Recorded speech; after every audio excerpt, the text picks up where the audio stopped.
Welcome to Staring into the Abyss. I'm your host, Richard Gerlach. With me, as always, is Matt Brandenburg. Yo, what's up? What's going on? How you been? It's been a while, Matt. It has been. I am good. Lots of reading, lots of wacky adventures, life, all the good stuff. Perfect. And we have a special guest today. The author of the Angela of Death book series is John Cady. Thank you. Glad to be here. Yeah, welcome. John. Yeah, welcome to the podcast. How have you been? I've been good, thank you. How about yourself? Been all right. It's been a busy week. Ready for a break next week. Yeah, absolutely. One more week of work, and then we have a week off. Yep. That'll be nice. Yeah, much needed. Yeah, no, I will say, as a teacher, the time between February break and April break is grueling. Yeah. Burnout is bet. real, and it's hard. Yeah, I used to be like that guy that was like, oh, in my mind, I'm like, wow, we get 2 quick breaks, but they don't feel so quick anymore. No, they don't. They between them. Especially because in March, there's no days off or anything. It's just straight up go. Right. And it's between 2 quarters of the thing ending, so it's progress reports and all. It's so much work. Yeah. But enough about that. So before we get into the episode, we're going to be kind of deviating. Normally we do a story breakdown, but today we're doing an interview with John about his book series as well as his writing. And why don't you tell us a little bit about your Angela of Death book series before we move into our recommendations? Okay, so I actually started writing them probably a little over 10 years ago, and a lot of it came from I was inspired by my students, because I have where we teach, I teach incarcerated youth, and a lot of them admit they don't do a lot of reading. They're not big readers. So when they do gravitate to reading, it kills a lot of time for them, let's say, where they are.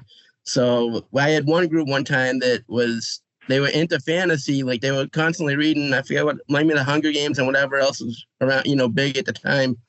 And they were just constantly reading, and even in class when I was trying to get them to do work. And I said, oh, you guys really love the reading. And then they said, yeah, we just don't, we like fantasy, but we don't really connect with the protagonists. None of them seem to be from our communities or our cultures or what have you. And so I'm well, as when I was writing at the time, prior to writing Angela of Death, I was mostly just writing. I kept trying to write another Catcher in the Rye type thing. So fantasy was not on my mind.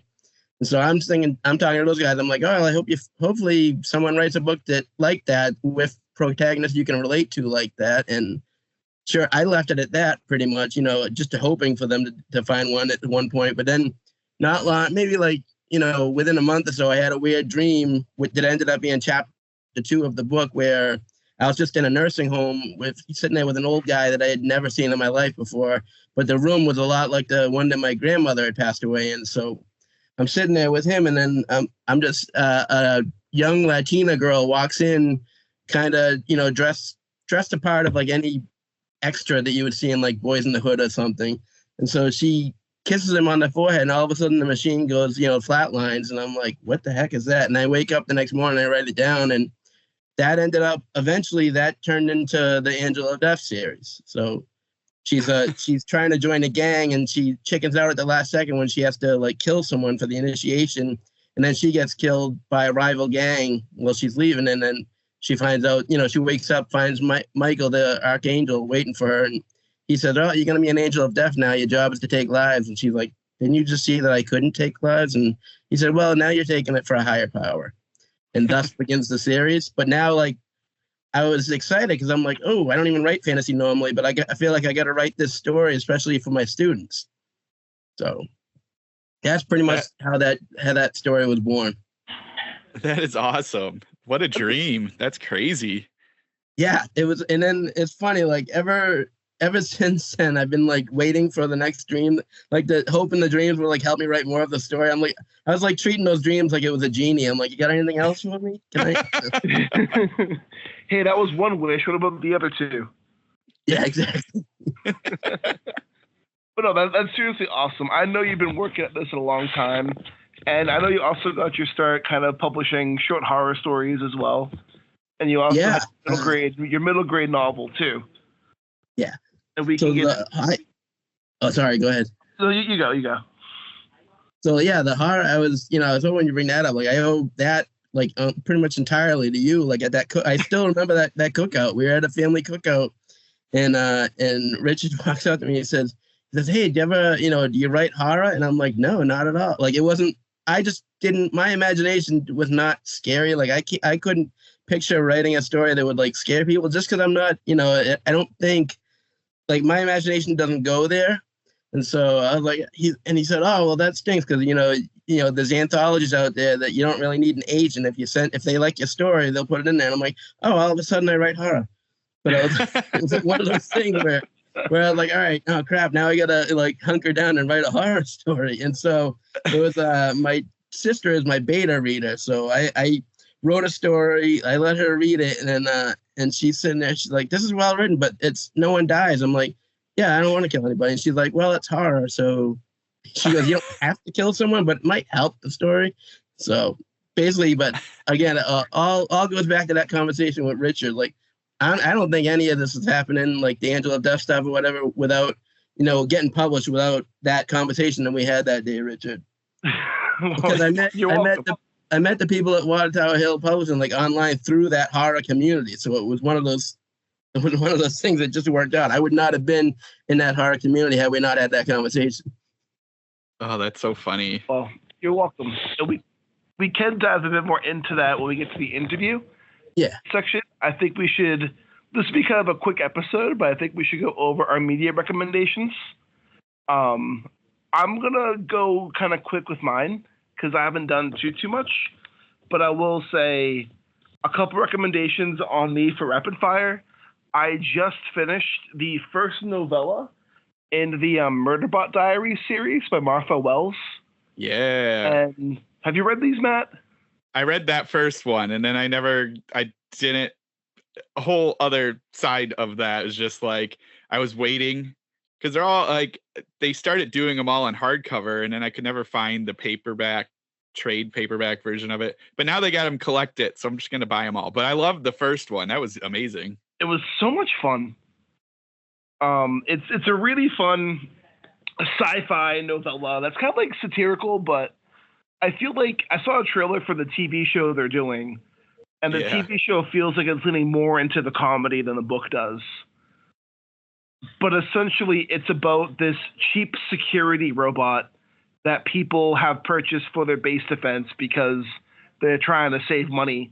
It's kind of like this dystopian space exploration where corporations own everything, and they cheaped out on a security robot who has been able to alter its own programming and renamed itself as Murderbot. And instead of going and killing people, it discovered television shows and is now obsessed with human television and goes on missions just to go back so we can catch up on its show some more. And it's a lot of fun. It's a really fun novella, and I want to read the next after. On the reverse note, I'm still reading Lily by Daniel Barnett, which I'm almost done with. And that series, Nightmareland, is like, you can kind of, if you know The Last of Us inspired it, you can definitely see it by the last book, how close he wears the inspiration on his sleeve. But it's a really great post-apocalyptic kind of horror road trip series, essentially. That's cool. I know. Did you read the first one, Matt? I think I did. I think through your recommendation, and then maybe one of the times, because we've had him on a couple of times. Yeah. I think I read it somewhere then, but it's been a couple years. I'll say that. You should read the rest of them. Like they get really good as it goes. Nice. And then for me, just a couple other two is for television, or maybe we'll say for movies. I just watched 825 Forest Road. Okay, I don't think I've heard of that. You ever heard of Hell House LLC? Yes. So the guy who's behind the Hell House mockumentary movies, this is his new movie. Okay. And it's different because it's not a mockumentary or found footage. Oh, it's him trying to tell like an actual standard movie type thing. It's not great, but it's interesting. I think if it had another round of edits, and I think if he had a bigger budget, it would have been a better movie, because there's some narrative issues and it just needed some more time in the oven, I think. But essentially it's about this man and his sister. The man's a college music professor and he has a little sister, and they've been estranged for about 10 years. And then just before the start of the movie, a car crash happens that takes their mother's life. And he buys a new house and he invites his little sister to move in with him and his wife. And strange things begin happening in his house. Like, there's a mannequin that your favorite mannequins. There's a mannequin that his wife uses for her live streaming, like sewing show and stuff like that. That just kind of moves on its own. Oh, geez. Like, they'll leave the room and then they enter the room, and for some reason it's in the front yard. And the father finds out that there was a woman in the 40s who owned this house. This isn't a spoiler. It's all kind of given to us in the beginning. There's a woman in the 40s who owned this house, and her daughter was being bullied at school. And she made a whole think about what was going on at school with her daughter, and no one did anything, and her daughter ended up committing suicide. Oh, geez. And so she took it in her own hands to get revenge on her for her daughter, which ended in her death. And now she's a ghost who's eternally punishing the town for what they did to her and her daughter. I mean, it's a good concept. It is a good concept. The issue comes with the movie starts off with set up as 4 chapters. So you have 1 chapter per character, and then the 4th chapter where everything kind of comes together at the end. So you're essentially watching the same parts of the movie, but from different angles. Oh, okay. Which could work, like it does in Rashomon, but it doesn't work all that well here. But that being said, there's some really great scares, and you can tell, like, if you've seen Hell House, how he kind of plays with the background and plays with mannequins and plays with all those things. Yeah. You really see, like, him leading into that. There was one part where she's doing her live stream and the mannequin's behind her. And if you're paying attention, the mannequin begins moving its hands very slowly. But it's like it's very subtle at first. Like, you don't really notice it at first until it really starts moving. You have little things like that he kind of does in the background that really adds to, like, the creepiness factor, and all that's done really well. The downside is just the acting, which isn't the best, and I just think the movie could have been edited a little bit more to make it a bit more streamlined. But besides that, if you're curious, it's worth a watch, but I wouldn't highly recommend it. Yeah. Oh, that's fair. And then besides that, which is a different type of horror, which is a medical drama, but The Pit just finished its first season, and that is a damn near perfect season of television, in my opinion. It's crazy how that has blown up. So many people are talking about it. Dude, like, it's wild getting early onto those things where I'm just like, because this isn't the first time it's happened to me, but every time I, like, watch something and I'm like going, you gotta check this out, then it blows up. I'm always like, this is wild, just getting in early and watching it explode. But it is a really solid medical drama with really good acting, and if medical things scare you, then this show will definitely hit the spot. I'm like the opposite of you. I see everything like 5 years after everyone else did. And then I talk about it like it's just on for the first time, and they're like, "Dude, what's happening with you right now?" So you guys Napoleon Dynamite? No, what is it? I watched it last night. Oh, I'm joking. You had never seen it before? No, I started in high school. I was being silly. Oh, okay. But it's one of those things where it's like I don't know. I'm always trying to be on the pulse of like what's going on. So like it's kind of fun when like I get to that thing that then catches on just after I got to it. Like the last time this happened, which is a very different type of story, but I remember when like the COVID lockdown first happened. It was like the weekend that everyone's like, you gotta stay inside or whatever. And I sit down and turn on Netflix and I see a trailer for Tiger King. And I'm just like, I'm gonna watch this. And like a week later, that was all people were talking about. God, that was really funny. I like haven't even thought about that in such a long time. That was like my wife. So my wife with the Hunger Games, like when the books first came out, like before they got like really big, she had read it like as a random, I forget even how she even discovered it.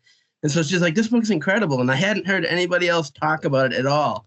And then she's like, and then she told me about it and I'm like, oh, and then, all I saw was like kids fighting each other and, killing each other for food. Like, so like other people could eat. And I'm sitting there, I'm like, she goes, it's going to make an awesome movie. I'm like, that movie's not going to be made. Just so you know. I'm like, they're not going to show that.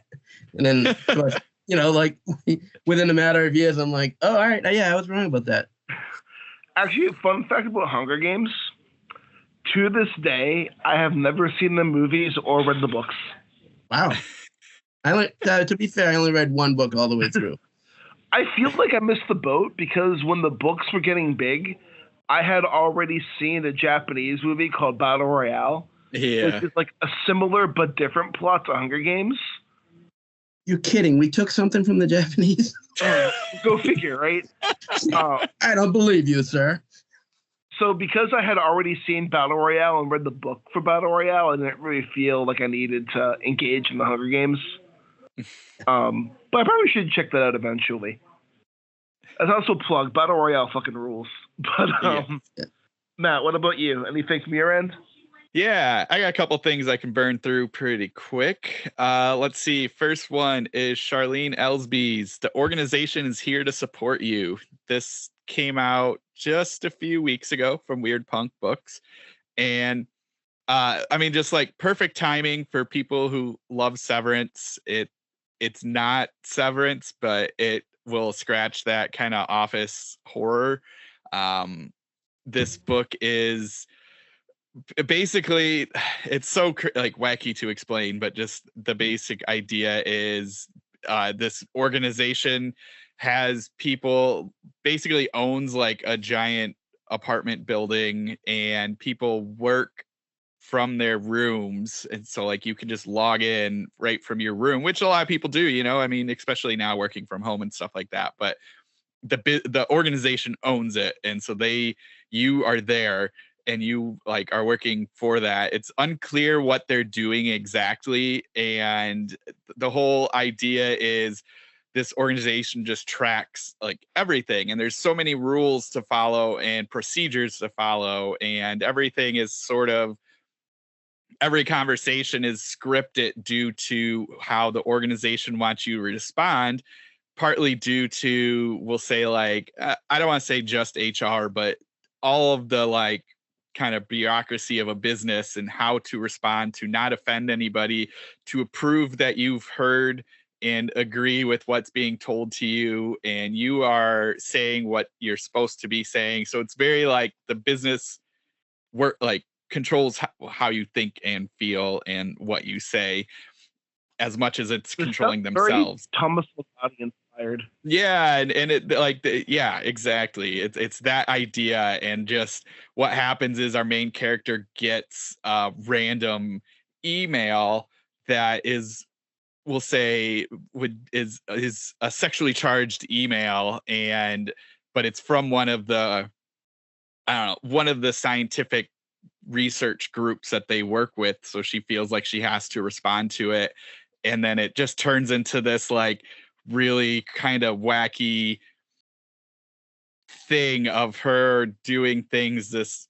researcher is telling her to do, and eventually she, well, and it's in the back cover, eventually she leaves to find this person because she is done with the organization. But it's amazing. It's a great, like, kind of great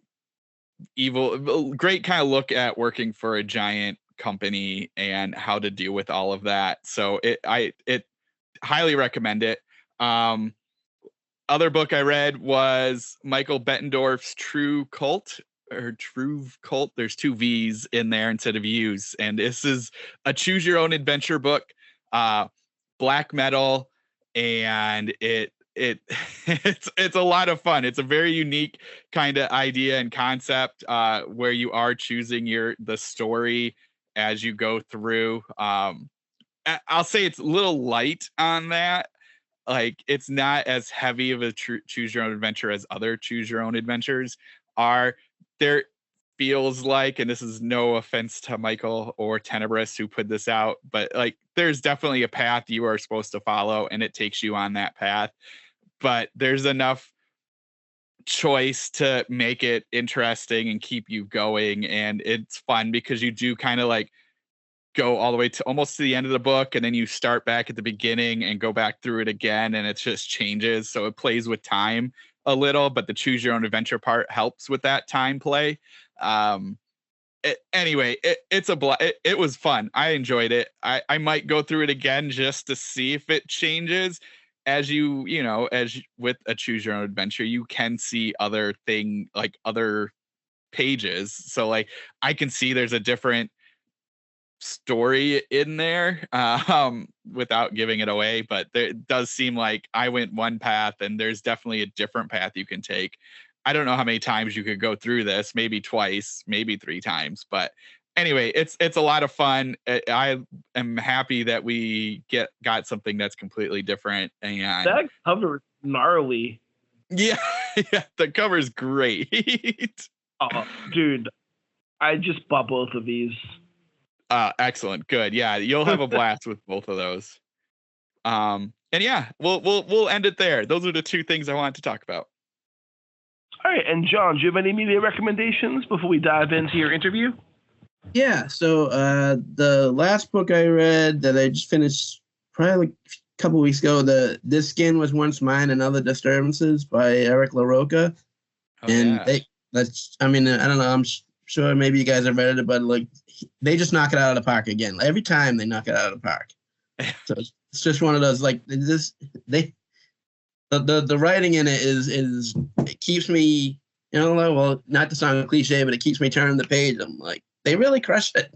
So yeah, anytime he comes out with, well, Rich is gonna die. Like, anytime he comes out with something, I'm like, all right, I gotta get that. They have a series coming out soon, actually. Oh, really? I don't think I knew that. Yeah, I think it's the first book comes out soon. It's what's it called? I know they put it for be a trilogy of novels, but the first one is called "We Are Always Tender with Our Dead." Okay, they got the best titles. Yeah. I have mixed feelings about their titles, but I won't say anything too negative, because I do think their titles are very provoking. Like, you hear their titles and your ears perk up, Like, yeah. It gets an interest, and I think that's a good thing overall. But this one, I just read it's the ad copy is describing it as Michael McDowell's Blackwater meets Clive Barker's The Great and Secret Show. Mm. And I'm just like, okay, yeah, I'm sold. Those are 2 things you got to say to get me into something. Yeah. But no, so how was this book by them? It was, it followed.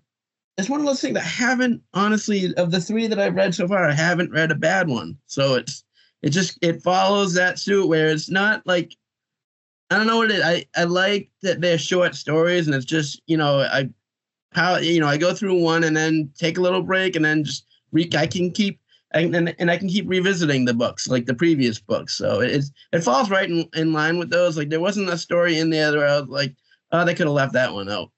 No, it just yeah. But it's one of those. It taps into a horror that I'm not used to reading or seeing in movies. So I like that about it, and it's almost poetic. I like how their language is very poetic in the books that they write.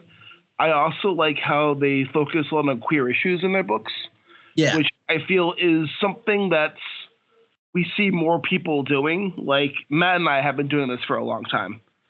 And I think Eric is one of the few queer horror authors recently to like really break it big.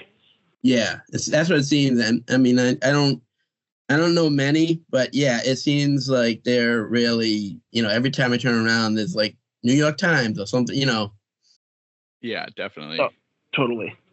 And do you have anything else, John? Well, I did a revisit to 2 movies from the 90s this week that like I revisited Blair Witch Project, which my students laugh every time I tell them that it was one of the scariest movies I saw. And they're like, how could you think that's scary? I said, well, when my friends and I saw it, we went to one of those cinemas, I think it was in East Bridgewater, that had it had just 2 movies, like whatever the blockbuster was at the time, and then Blair Witch Project. So the blockbuster, we were already there, and the blockbuster was sold out. So we're like, let's just see this thing. So we're like, we didn't know it was fake. Like we thought it was. That's the big thing. Like we thought it was like a real documentary, and we're like, holy shit! I don't know if I can swear. We're like, holy shit! And I'm like, so we go. We're leaving. We're going back to their house afterwards. And my friends, the apartment they were renting a house, and it was like out in the sticks, literally. So we're looking at the woods like all around us as we're going in. I'm like, that was a creepy movie. Like that was really like I can't believe that happened. And then we find out like we were delivering. I wasn't teaching at the time. We were delivering appliances at the time. So we hear on the radio like that Monday like that. It did very well over the weekend. It's a mockumentary. We're like mockumentary. Like I hadn't even heard the term yet. And I'm like, what?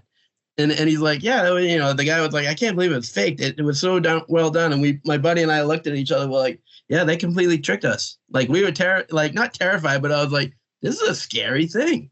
Well, yeah. I think what makes that work is the advertising campaign for the Blair Witch Project was really good. Yeah. And like I said, it was opening night. We hadn't seen like anything, so we're like, what is this? What are we watching?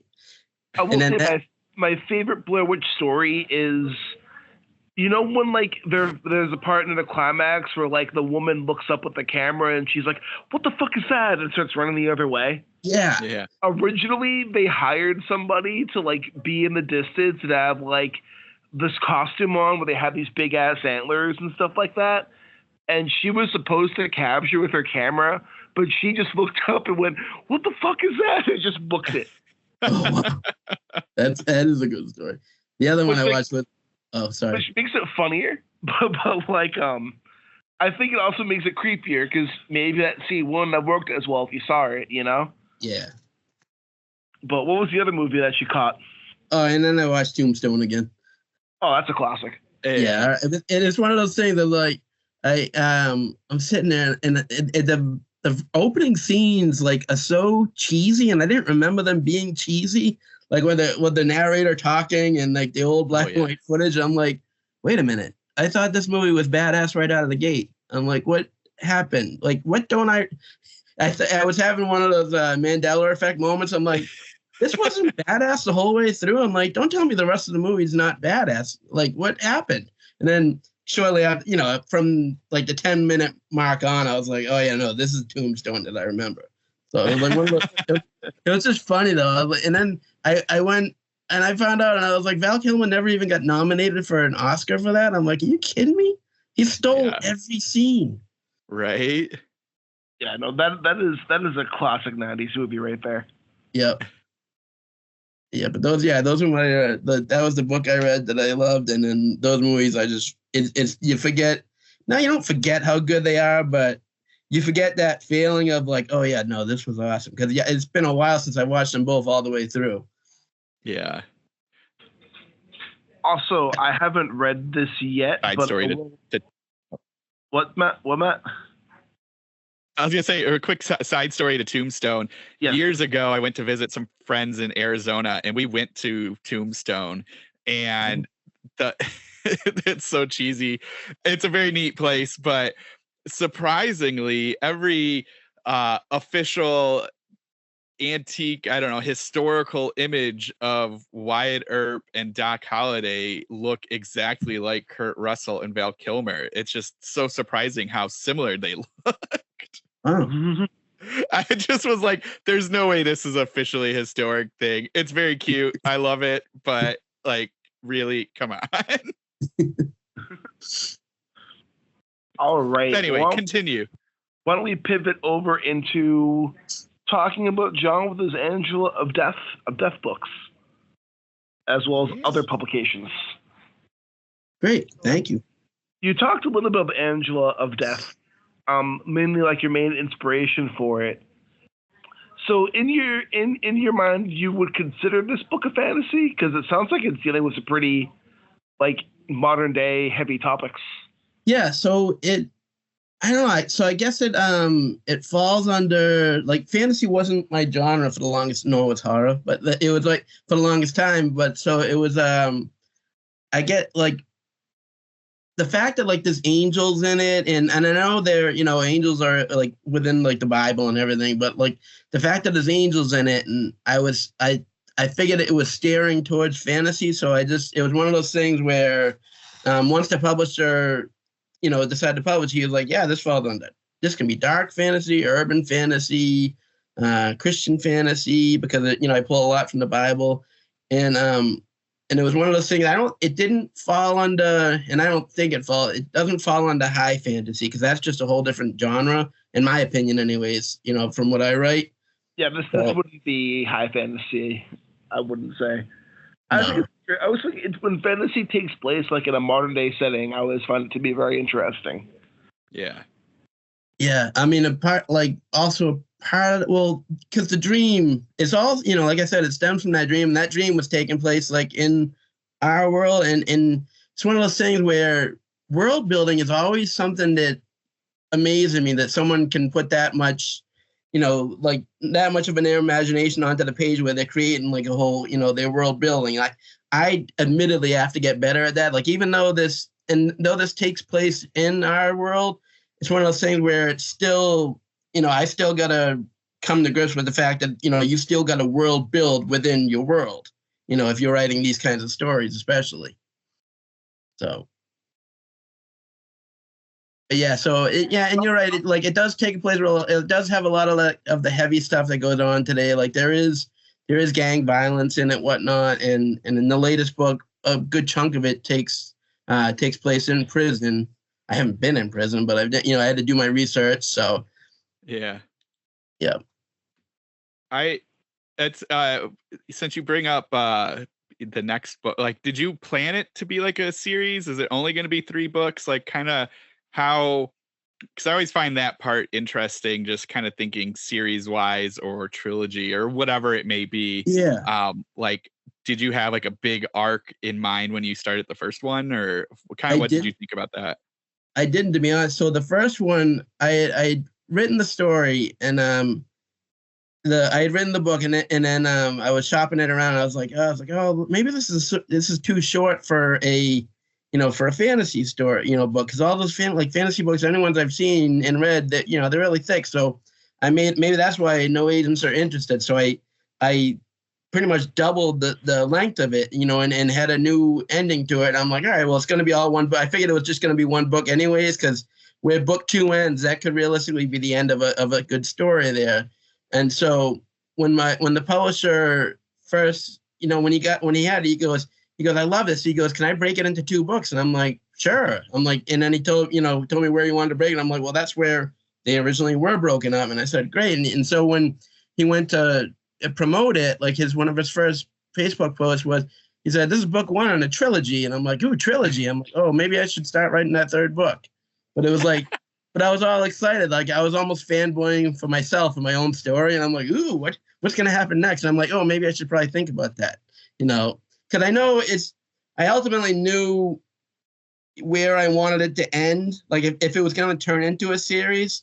So like there's a great, like a little background on it. So there was, I've done my research, and in the Bible, like they said there was a great, there was a battle in heaven, and that's where Satan was cast out of heaven, and he took like a third of the angels with him. So they said, and they keep talking about how there's going to be like a second great battle. So I'm like, oh, there's my ending if I ever get that far with it. I'm like, I can work up to that. It's already, and so I was like, all right, well, they're the bad guys. He's got his angels with him, and and then I'm like, and then I'll just make the good guys. And then I'm like, and then they can turn into like the series is almost not writing itself, but it's like it's already kind of given its own conclusion, sort of say. So I'm like, this is going to be fun. And then, so the third book has been the most fun of the three, just because it's, like I said, it's almost like writing in a weird way, like almost self-serving way. It's like you're writing it as a fan of the series and not just like the author, which felt kind of cool. Yeah, that's like an awesome place to be. Yeah. I mean, will that happen every time? I don't know, but like this particular time it did. I was like, ooh, this would be cool, but it has to make sense, It's one of this one required a little more research and just like waiting for dreams to happen again. Yeah. So. Yeah, that's one thing I struggle with my writing is the research. Like, I know you work with incarcerated youth. What kind of research did you do for the third book? So for the third book, for a lot of the I watched a lot of documentaries. Those shows that deal with, like, I don't know, first 30 days in or whatever. All these different. So I watched documentaries on Netflix about prison life, and I watched a lot of those shows, and I just read wherever I could, looked into like different articles online and whatnot, and kind of one of the guys I work with, he happens to also work in a correctional facility. That's his other job. So, he works there, and he works in the juvenile detention center. So I said, would this make sense? I don't want you to sit there and like answer 100 questions from me, but I'm like, would this make? And he's like, yeah, absolutely, blah, blah, blah. And then he's like, but they wouldn't do that, but they might do this. And I'm like, okay, thanks. So it's kind of one of those things. I pulled a little bit from everywhere and pulled from someone who worked at one of the places. So that's awesome. Yeah. And at the same time, like, it's one of those things where like, I really didn't want it to sound cheesy, which I was worried about with the first two books. I'm like, is this going to sound cheesy? And then my students, they were the a lot of them are gang involved, so they were like one of those. They were the awesome target audience. Like, they read it and they're like, "Oh, that's fire, that's tough." And I'm like, "It's not corny, not cheesy." And they're like, "Nope, you pulled it off." And I'm like, "Ooh, thank you." I'm like, that was like the biggest. That was the biggest A+ right there from them. So that's awesome. It could have like I could have been down the dumps right away if they called me corny. Yeah. Well, it's like, it also reminds me a little bit of, have you ever read Walter Dean Myers?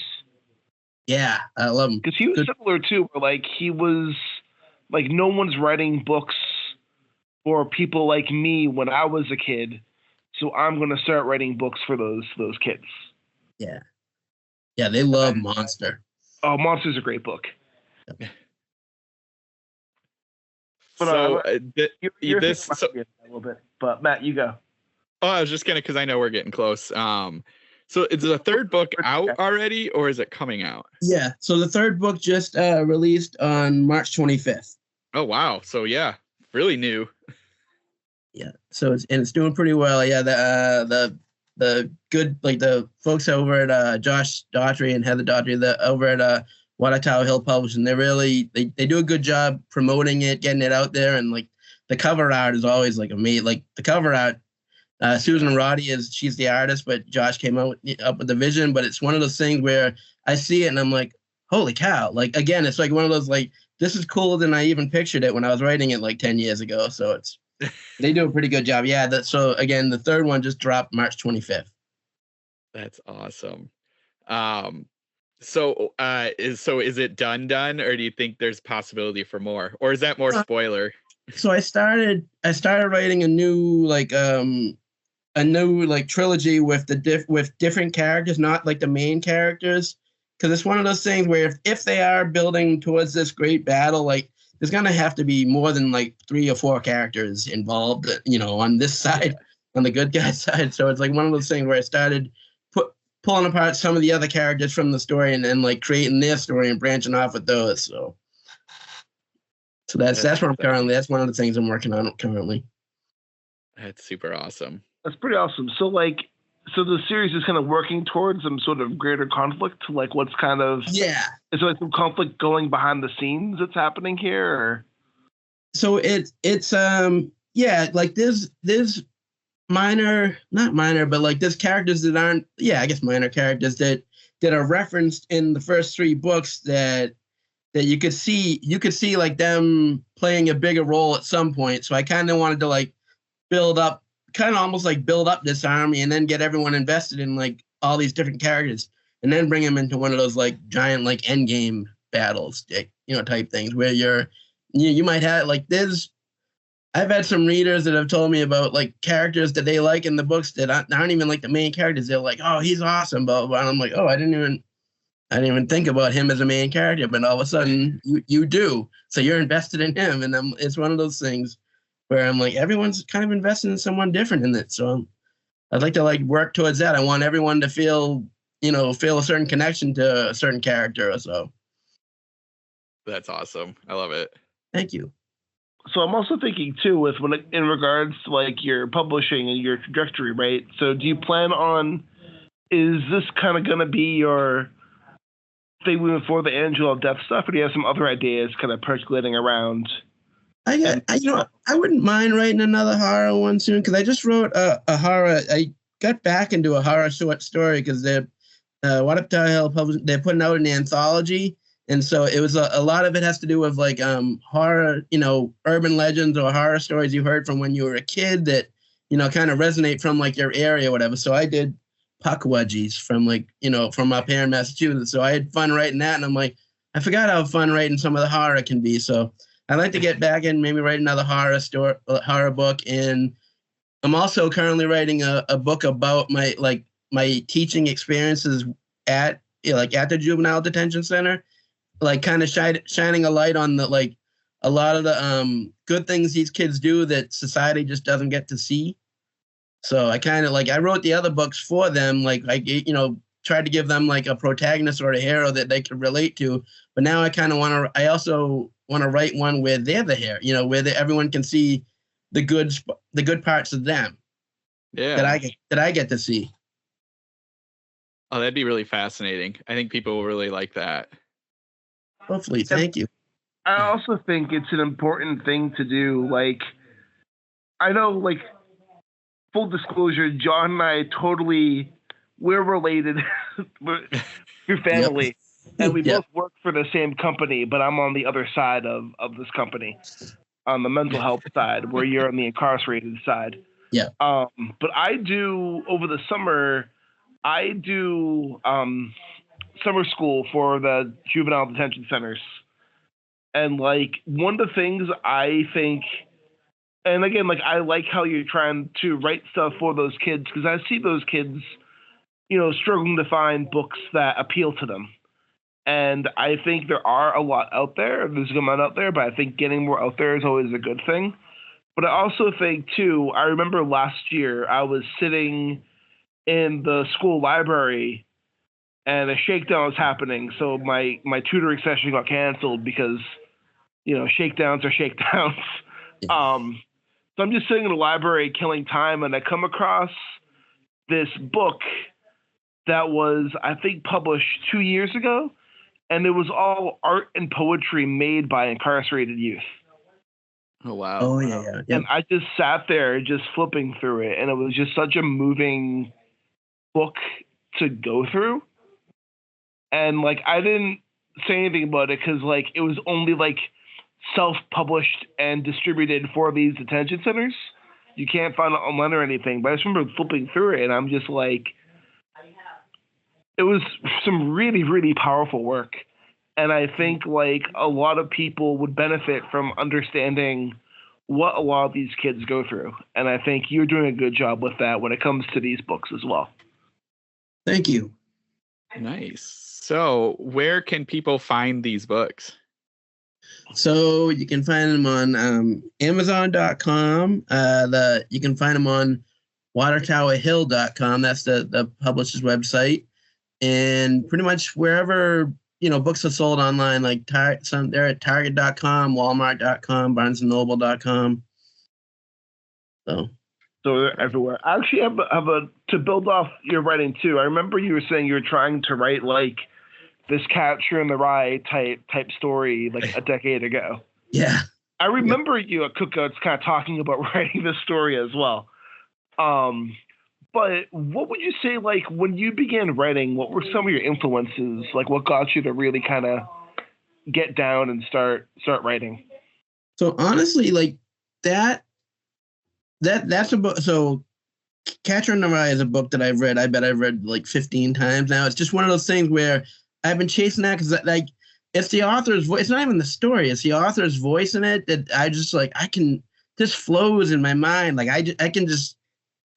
I connect with it so like I don't connect with I have nothing in common with the character, but it's just the way he writes that I'm like, this is amazing. Like I remember from day one, the first time I was like, this is amazing.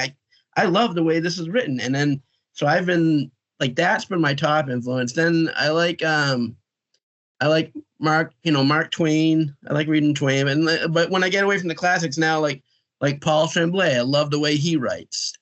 I love the way Eric LaRocca writes, but I can't write on. I just don't. I don't write in that voice. Like that is such a poetic voice that they use that I can't. Like I can practice that. I can work towards that. I would love to be able to do that someday. Like that inspires me in that way, but I'm just not there yet. And then other than that, like I originally started. I went to film school and I majored in screenwriting. So everything, I was originally trying to be a screenwriter, but it was one of those things where film is so almost, at least at the time, in who you know and not what you know or what you can do. So it's like, it was like one of those things where, all my screenplays were no doubt finding their way into the circular file in some agent's office. And meanwhile, like Carrot Top had a blockbuster movie. So that was one of those things. I'm like, I got to get people reading my things. I just want people reading them. So I made the shift to manuscripts, but then like they were dialogue heavy because I was coming fresh off of screenplays. Yeah. So, but yeah, and other than like another writer that is big that's a screenwriter is Kevin Smith. He was huge for me. Oh yeah, definitely. I can see. Yeah. Yeah, and I love the thing I also love about him that kind of influenced me too is he didn't conform to everybody else's standards. He just kept doing what he wanted to do. Yeah, writing the stories telling the stories he wanted to tell and all that stuff. So I thought that was great. So I have an interesting relationship with Kevin Smith and his work, but I will say I always respect the fact that he just does what he wants to do. Yes. Granted, Yoga Hoosers is an awful movie, but I'm happy that he was able to just be like, you know what, I'm gonna make a stupid movie and do it. Like I wish more people were able to tap into that kind of creative energy and that Kevin Smith has, because he's kind of like, at points he's kind of cheesy and corny, but at the same time he's just a creative guy who's trying new things and trying to do something different, has the ability to put it out there. And he's pretty cool. Like, I don't know. I interviewed him. I'm sorry. I interviewed him when I was in film school. Like that, he was one of my final papers, and so I went to his swag shop in Red Bank, and I was waiting around. Like he was literally behind the counter, like ringing people in. So I'm looking around. Like I wasn't really reading comics at the time, so I was holding like an Archie comic, and he goes, "You must read John," and I'm like, "How'd you know?" And he goes, "No one reads Archie," and so I'm like. All right, yeah, no, I just saw it and I picked it up. And then he's like, yeah. He goes, no one reads it, but he goes, come on over. So we were sitting there talking, and I was interviewing. This was fresh after chasing Amy, and then he said at one point, he was asking, I was asking him random questions. Then we were just shooting shit, and I'm like, I said, I made him laugh. I was like, what's Jason Lee like? And he goes, He's fun. He's not as funny as everyone thinks he is, but he is cool. He can be funny. And he said his favorite types of jokes are Burt Reynolds jokes. And I said, how many Burt Reynolds jokes are there? And he started laughing. And I'm like, no, seriously. Like, I wasn't even aware that was like a subcategory of jokes. But,